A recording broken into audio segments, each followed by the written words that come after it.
By the end of this lecture, you will be able to understand the meaning of noise, classify noise according to its duration and according to its frequency, understand auditory and non-auditory effects of noise, diagnose noise-induced hearing loss, and finally, plan for prevention of noise-induced health effects.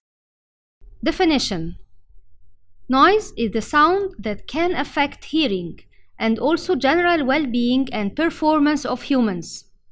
Accordingly, noise is defined as the unwanted sound.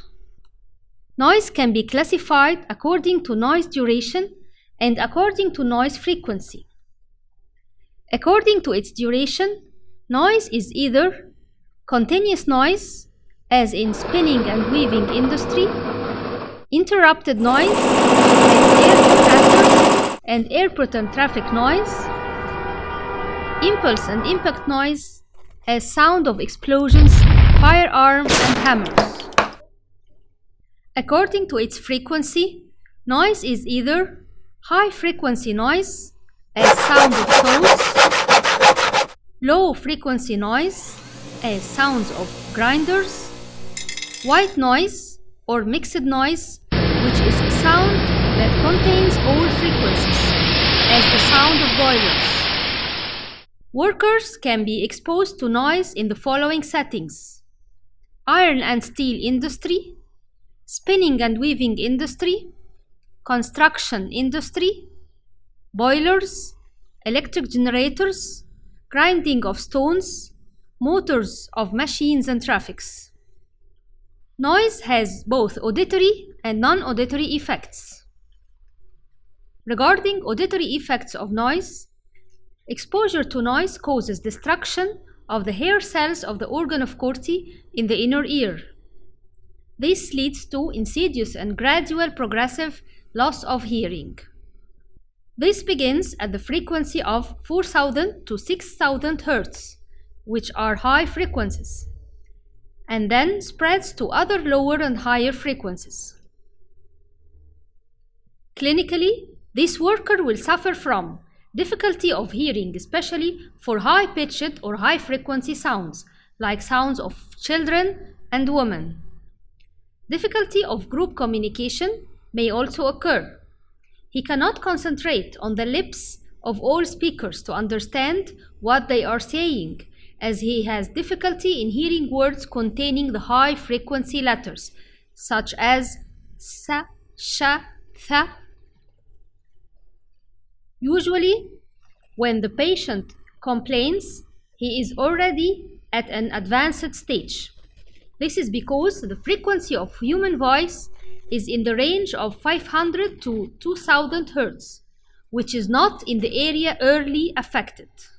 The area early affected is 4,000 to 6,000 Hz. Diagnosis of noise-induced hearing loss is done through occupational history denoting exposure to high-intensity noise, more than 85 decibel, for a sufficient duration. Clinical picture, examination to exclude any organic causes, investigations as pure tone audiometer, which if carried out in a correct way indicates loss of hearing, which is maximum at this frequency, 4,000 to 6,000 Hz. It appears in the audiogram as an acoustic dip. Non-auditory effects of noise include insomnia if noise exposure is at night. The resulting disturbed sleep induces irritability, fatigue, and nervousness. Lack of communication with others may also occur. Lack of concentration and increased rate of mistakes, especially when doing cognitive work. Irritability of the fetus of pregnant women. Recent studies also points to a relation between exposure to noise and hypertension. Unfortunately, noise-induced hearing loss is an irreversible condition. Thus, no treatment could be done. This highlights the importance of prevention, which is mandatory in such cases. The aim of prevention here is the diminution of intensity of noise exposure to a maximum of 85 decibel. This can be done through both environmental and medical measures.